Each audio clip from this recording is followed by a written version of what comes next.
Donc effectivement, on va commencer cette présentation de partie par la présentation de la médiation numérique. Donc à quoi ça correspond, qu'est-ce que c'est, et donc le cadre de la médiation numérique dans la déficience visuelle. Donc on va parler voilà, de la médiation numérique. Comment ça se passe au niveau des bilans, comment on gère ça au niveau de l'Institut. Et ensuite, les thèmes abordés avec les patients pendant les séances et pendant le bilan également. Donc la médiation numérique, globalement, ça désigne les techniques, les formats et les méthodes d'accompagnement vers l'autonomie, qui amènent vers l'autonomie numérique. Pour tout ce qui touche à la médiation numérique dans le cadre de la déficience visuelle, on va partir sur l'apprentissage des outils sur l'ordinateur, puisqu'on se focalise quasiment exclusivement sur l'informatique, l'apprentissage des techniques qui vont permettre d'utiliser les ordinateurs dans le cadre d'une déficience visuelle ou dans le cadre d'une perte de vue complète. Et donc ça permet encore une fois d'arriver vers l'autonomie numérique et d'accéder à tout ce qui touche aux éléments numériques, sachant qu'aujourd'hui, en 2025, c'est un élément qui est très très très présent dans nos vies. Globalement, aujourd'hui, si on ne peut pas utiliser un ordinateur, on est très limité. Et enfin, la dernière chose, ça va être de trouver des solutions à des problèmes qui sont rencontrés par les patients. Malheureusement, il est assez rare d'avoir des solutions préfaites à tous les problèmes. Donc parfois, il faut un petit peu filouter pour pouvoir réussir à faire fonctionner les éléments dont on a besoin. Par rapport à notre bilan, enfin le bilan que j'effectue de mon côté avec mes patients, la plupart du temps, on va commencer par de la discussion. En fait, on va discuter un petit peu, savoir quelles sont les demandes, quels sont les besoins, quels sont les problèmes rencontrés, et également savoir le matériel dont disposent les patients, puisque ça va déterminer également une partie de la prise en charge, savoir si par exemple un changement de matériel va se retrouver nécessaire. Je suis pas forcément très content parfois de leur dire bah non, l'ordinateur il est un petit peu trop vieux, mais malheureusement parfois c'est nécessaire. Parfois on peut arriver à faire survivre le matériel un petit peu plus longtemps, mais c'est pas forcément toujours le cas. Donc parfois il faut penser à remplacer un petit peu, à faire un petit remplacement de matériel. Ensuite on va effectuer un test de compétences, qui peut parfois être compliqué, puisque des patients qui se retrouvent, je ne vais pas dire quasiment immédiatement, mais qui se retrouvent dans un cas de déficience visuelle un petit peu soudainement, vont avoir une utilisation de l'informatique, mais ne vont pas être forcément en mesure de faire les choses sans la souris, parce qu'aujourd'hui la souris est un outil qui est globalement indispensable pour beaucoup de monde.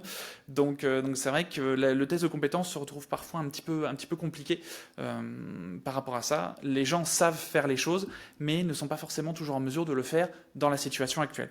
Et enfin, la dernière partie, ça va être plutôt moi de mon côté et avec les collègues, de définir si oui ou non il va y avoir une prise en charge en médiation numérique ou pas.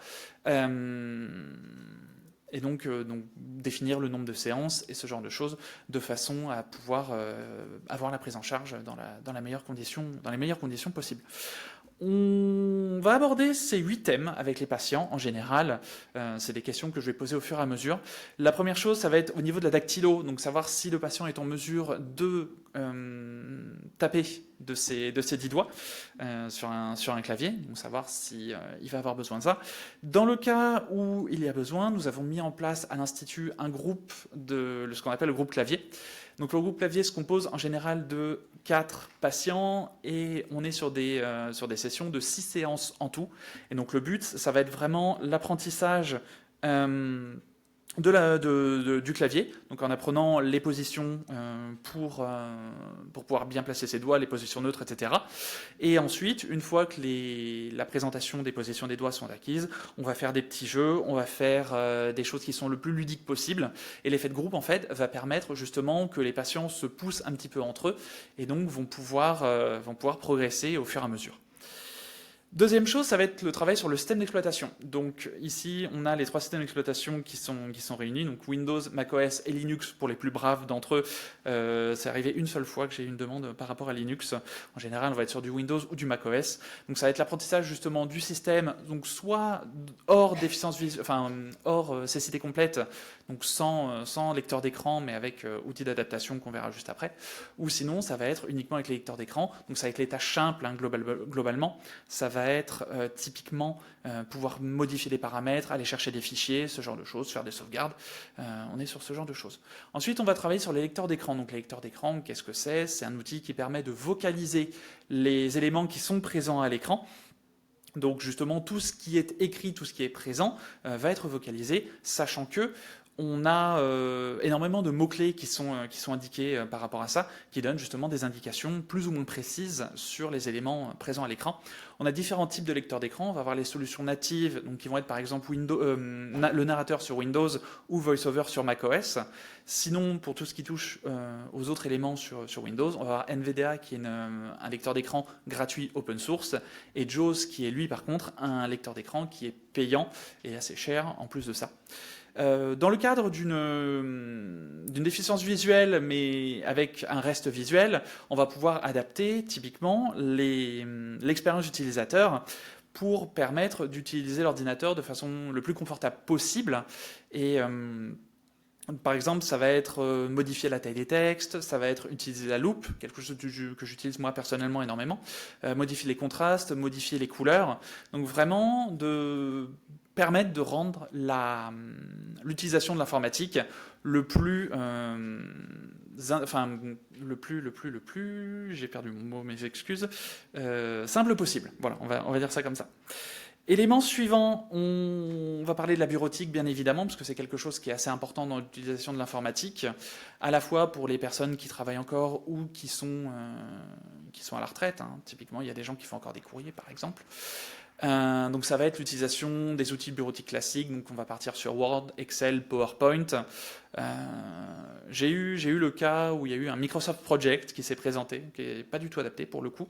Mais voilà, donc ça va être les outils bureautiques classiques, et donc qui sont tout à fait utilisables avec les lecteurs d'écran, qui demandent un petit peu d'effort, d'autant qu'il y a des raccourcis qui facilitent grandement les choses, mais qui demandent une mémoire un petit peu plus importante de ce côté-là. Gros morceau, ça va être la navigation Internet, qui n'est pas forcément tout à fait adaptée au lecteur d'écran, même très peu adaptée au lecteur d'écran pour le coup. Sachant que je présente les 3 navigateurs principaux qui sont Firefox, Chrome et Edge. J'ai tendance à préférer Firefox pour une raison qui est assez simple, c'est que vu qu'il est open source, on a des plugins qui sont disponibles, à la fois des plugins sur le navigateur lui-même et à la fois des plugins ajoutés à NVDA par exemple, qui permettent justement de rajouter des fonctionnalités qui permettent de faciliter grandement l'utilisation des lecteurs d'écran sur la navigation Internet. Le but étant de pouvoir naviguer via les systèmes de blocs, par exemple de titre en titre ou de paragraphe en paragraphe, de façon à créer une image mentale du site Internet sur lequel on se trouve, et de façon à pouvoir aller récupérer toutes les informations nécessaires et que l'on souhaite récupérer. Autre grosse partie, ça va être les emails. Alors, comme on le sait tous, des fournisseurs d'emails, il y en a un certain nombre. On peut citer Google, enfin Gmail, on peut citer Microsoft avec Outlook, il y a Yahoo, il y a tous les fournisseurs d'accès Internet. Et donc, de ce côté-là, c'est vrai que les interfaces changent assez régulièrement, ce qui complique un tout petit peu les choses par rapport à la navigation, puisque quand on a l'habitude de faire quelque chose, dès l'instant où on a une petite modification d'interface, c'est vrai que c'est un petit peu moins évident. Du coup, on a tendance à proposer l'utilisation ce qu'on appelle un client email. Donc là, typiquement, on va avoir Mozilla Thunderbird ou l'application email native des Mac, donc Mail. Et à partir de là, l'interface se modifie beaucoup plus rarement, et surtout, elle s'adapte également, surtout avec Mozilla, qui est de la même façon que Firefox open source, qui permet du coup de se débrouiller un petit peu plus aisément de ce côté-là, et donc qui permet d'avoir des extensions également. Quelque chose qui ne fait pas réellement partie de la médiation numérique, mais qui est nécessaire d'une certaine manière, c'est le dépannage informatique. Les patients vont arriver assez régulièrement avec des problèmes informatiques qu'il va falloir résoudre, puisque ça peut nuire assez régulièrement à l'apprentissage. Donc c'est vrai que ça peut être donner beaucoup de stress aussi aux patients par rapport à ça. Donc, quand il y a un dépannage à faire, on fait en sorte de le faire et on se débrouille. Petite catégorie bonus entre guillemets, on a eu une présentation très complète juste avant pour tout ce qui touche à l'intelligence artificielle, donc sur l'ordinateur, qui est un petit peu moins accessible qu'elle ne peut l'être sur les applications mobiles typiquement. C'est quelque chose que j'ai tendance à ne pas discuter avec mes patients au début. J'attends qu'ils me demandent pour qu'on en discute, sachant que la démographie de nos patients est assez âgée dans l'ensemble, donc j'ai tendance à vouloir me focaliser sur des éléments entre guillemets un petit peu plus importants. Mais pour ceux qui en ont envie, donc c'est vrai que ça va être l'apprentissage de l'utilisation du site. Ça peut être ChatGPT, ça peut être DeepSeek, ça peut être Copilot.